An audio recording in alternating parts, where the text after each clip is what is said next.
ಸುಹಾಸಿನಿ ಕಾರ್ಯಕ್ರಮಕ್ಕೆ ಮತ್ತೊಮ್ಮೆ ಸ್ವಾಗತ ವೀಕ್ಷಕರೇ. ವೃದ್ಧರು ವೃದ್ಧಾಪ್ಯದಲ್ಲಿ ಹಲವಾರು ಸಮಸ್ಯೆಗಳಿಂದ ಬಳಲ್ತಾ ಇರ್ತಾರೆ. ಸಾಮಾಜಿಕವಾಗಿ, ಆರ್ಥಿಕವಾಗಿ, ಭಾವನಾತ್ಮಕವಾಗಿ ಹಲವಾರು ತೊಂದರೆಗಳು ಅವರನ್ನು ಕಾಡುತ್ತೆ. ಹಾಗಾದರೆ ಆ ತೊಂದರೆಗಳಿಗೆ ಏನು ಪರಿಹಾರ ಇದೆ? ಸರ್ಕಾರದಲ್ಲಿ ಏನೆಲ್ಲ ಸವಲತ್ತಿದೆ?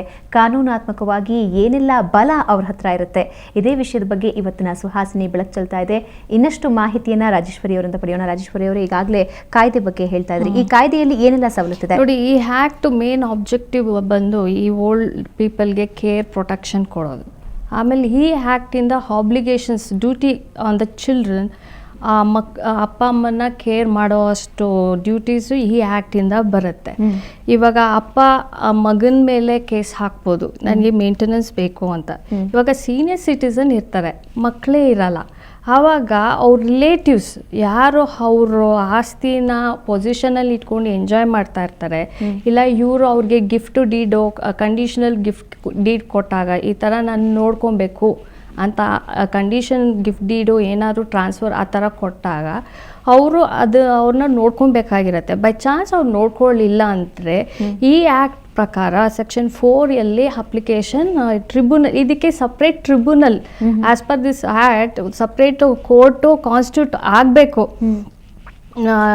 ಈ ಆ್ಯಕ್ಟ್ ಪ್ರಕಾರ 6 months ಒಳಗಡೆ ಆಗಬೇಕಾಗಿತ್ತು. ಇದುವರೆಗೂ ಕೋರ್ಟು ಬಂದಿಲ್ಲ. ಸೊ ಐ ಪರ್ಸ್ನಲಿ ಆಸ್ಕ್ ಎಲ್ಲ ಓಲ್ಡ್ ಏಜ್ ಎಲ್ಡರ್ಲಿ ಪರ್ಸನ್ಸ್ ಅವ್ರಿಗೆ ಸ್ವಲ್ಪ ನೀವೆಲ್ಲ ನಾನು ವಾಯ್ಸ್ ರೇಸ್ ಮಾಡಿ ಸಪ್ರೇಟ್ ಕೋರ್ಟ್ ಕಾನ್ಸ್ಟಿಟ್ಯೂಟ್ ಆಗಲಿ. ಅಂದ್ರೆ ಇದುವರೆಗೆ ಆ ಕುರಿತು ನ್ಯಾಯಾಲಯನೇ ಬಂದಿಲ್ಲ. ಆದ್ರೆ ಇದೇ ಕಾಯ್ದೆಯಲ್ಲಿ ಅಂತಹ ನ್ಯಾಯಾಲಯ ನಿರ್ಮಾಣ ಆಗಬೇಕು ಅಂತ ಇದೆ. ಟ್ರಿಬ್ಯುನಲ್ ಇರಬೇಕು ಅಂತಾನೂ ಇದೆ. 6 months ಈ ಟ್ರಿಬ್ಯುನಲ್ಸ್ ಸ್ಟಾರ್ಟ್ ಆಗಬೇಕು ಅಂತಾನೂ ಇದೆ. ಇದುವರೆಗೂ ಫಿಸಿಕಲ್ ಅಡ್ರೆಸ್ ಆಫ್ ದಿಸ್ ಇದು ನನಗೆ ಕೇಳ್ಬಿಡಿ, ನನಗೆ ಹುಡುಕಿ ಸಾಕೋಗಿದೆ ನನಗೆ. ಹಾಗಾದ್ರೆ ಈ ಕಾಯ್ದೆ ಅನ್ವಯ ಆಗೋದಾದ್ರೂ ಹೇಗೆ? ಇವಾಗ ಕಾಯ್ದೆನ ಬಳಸ್ಕೋಬೇಕು ಅಂದ್ರೆ ನೋಡಿ, ಈ ಅಪ್ಲಿಕೇಶನ್ ಹಾಕೋಬಹುದು ಈ ಟ್ರಿಬ್ಯುನಲ್ ಮುಂದೆ ನನಗೆ ಮೇಂಟೆನೆನ್ಸ್ ಬೇಕು ಅಂತ.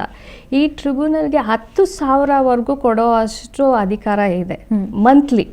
ಈ ಅಪ್ಲಿಕೇಶನ್ ಹಾಕಿದಾಗ ಇಂಟ್ರಿಮ್ ಅಪ್ಲಿಕೇಶನ್ ಅಂತ ಹಾಕ್ಬೋದು. ಏನಂದ್ರೆ ಈ ಕೇಸ್ ನಡೆಯೋವರೆಗೂ ಮಂತ್ಲಿ ಇಷ್ಟು ನನಗೆ ಬೇಕು ಅಂತ ಸೀನಿಯರ್ ಸಿಟಿಸನ್ ಆಗಲಿ ಪೇರೆಂಟ್ಸ್ ಆಗಲಿ ಅವರು ಹಾಕ್ಬೋದು. ಇದರಲ್ಲಿ ಏನು ಪ್ರಿವಿಲೇಜಸ್ ಅಂದರೆ ಸರ್ಟಿಫೈಡ್ ಕಾಪಿ, ಈ ಆರ್ಡರ್ ಆಯಿತು, ಸರ್ಟಿಫೈಡ್ ಕಾಪಿನೂ ಫ್ರೀ ಆಫ್ ಕಾಸ್ಟ್ ತೊಗೊಬೇಕಾಗಿರುತ್ತೆ. ಇವರು ದುಡ್ಡೇನು ಕೊಡೋಂಗೆ ಇಲ್ಲ. ಈ ಅಪ್ಲಿಕೇಶನ್ನ ಸೀನಿಯರ್ ಸಿಟಿಸನ್ ಹಾಕ್ಬೋದು, ಇಲ್ಲ ಈ NGOs ಇರ್ತಾರಲ್ಲ ಭಾವನಾ, ಅವರು ಇವ್ರ ಪರವಾಗೂ ಹಾಕ್ಬೋದು, ಇಲ್ಲ ಕೋರ್ಟ್ ಮೋಟೋ ಅವ್ರ ಈಚೆಯಿಂದನೇ ಒಂದು ಕೇಸು ಅವ್ರ ಮೇಲೆ ರಿಜಿಸ್ಟರ್ ಮಾಡ್ಬೋದು. ಎಲ್ಲಿ ಹಾಕ್ಬೋದು ಅಂದರೆ ಸೀನಿಯರ್ ಎಲ್ಲಿ ರಿಸೈಡ್ ಮಾಡ್ತಾರೋ ಸಿಟಿಸನ್ ಆ ಜ್ಯೂರಿಸ್ಟಿಕ್ಷನ್ ಬರುತ್ತೆ, ಇಲ್ಲ ಮಕ್ಕಳು ಎಲ್ಲಿ ಇದ್ದಾರೋ ಆ ಜ್ಯೂರಿಸ್ಟಿಕ್ಷನ್ ಇರುತ್ತೆ. ಇವಾಗ ಒಂದು ಮಕ್ಕಳು ಮಾತ್ರ ಇನ್ಕ್ಲೂಡ್ ಮಾಡಿ ಕೇಸ್ ರಿಜಿಸ್ಟರ್ ಆದರೆ ಆ ಮಕ್ಕಳು ಇನ್ನೂ ಮಕ್ಕಳಿದ್ದಾರೆ ಅಂತ ಹೇಳಿ ಆ ಮಕ್ಕಳೆಲ್ಲನೂ ಪಾರ್ಟಿ ಮಾಡ್ಬೋದು. ಈ ಕೇಸ್ ಹಾಕಿದ ನಂತರ ಈ ನೋಟಿಸ್ ಸರ್ವ್ ಆಗುತ್ತಲ್ಲ, ಅಲ್ಲಿಂದ 60 days 90 days ಒಳಗಡೆ ಈ ಕೇಸು ಡಿಸೈಡ್ ಆಗಬೇಕಾಗಿರುತ್ತೆ. 3 ತಿಂಗಳ ಒಳಗಡೆನೆ ನಿರ್ಧಾರ ಆಗಬೇಕಾಗಿರುತ್ತೆ. ಆಮೇಲೆ ಇದು ಆರ್ಡರ್ ಅವರು ಮಾಡಿದ್ಮೇಲೆ ಅದನ್ನು ಆರ್ಡರ್ನ ಫಾಲೋ ಮಾಡಲಿಲ್ಲ ಅಂದರೆ ವಾರಂಟು ಇಶ್ಯೂ ಮಾಡೋ ಅಷ್ಟು ಪವರ್ಸು ಈ ಟ್ರಿಬ್ಯುನಲ್ಗೆ ಇರುತ್ತೆ. ಆಮೇಲೆ ಇದಕ್ಕೆ ಅಪೀಲ್ ಪೀರಿಯಡು ಇದೆ 60 days. ಆ ಅಪೀಲ್ ಮಾಡಿದಾಗ 1 month ಒಳಗಡೆ ಅವರು ಡಿಸೈಡ್ ಮಾಡಬೇಕು. ಸೊ ವೆರಿ ಫಾಸ್ಟ್ ರನ್ನಿಂಗ್ ಇದು. So I request all elderly people, ಇದು ಸ್ವಲ್ಪ ಲೈಫ್ ಕೊಡಿ. ಯಾರನ್ನೂ ಅಂಡರ್ ಎಸ್ಟಿಮೇಟ್ ಮಾಡಬಾರ್ದು ಭಾವನಾ, ಎಸ್ಪೆಷಲಿ ಎಲ್ಡರ್ಲಿ. ಅಣ್ಣಾ ಹಜಾರೆ ನೋಡಿದ್ರಲ್ಲ, ಸೊ ಇವ್ರಿಗೆಲ್ಲ ಎಷ್ಟು ಪವರ್ ಸ್ಟ್ರೆಂತ್ ಇರತ್ತಂದ್ರೆ within a span of time ಇದಕ್ಕೂ ಲೈಫ್ ಬಂದ್ಬಿಡುತ್ತೆ ಇವಾಗ ಅಲ್ಲ. ಸೊ ಇಷ್ಟು 52 ಟ್ರಿಬ್ಯುನಲ್ಸ್ ಇದೆ.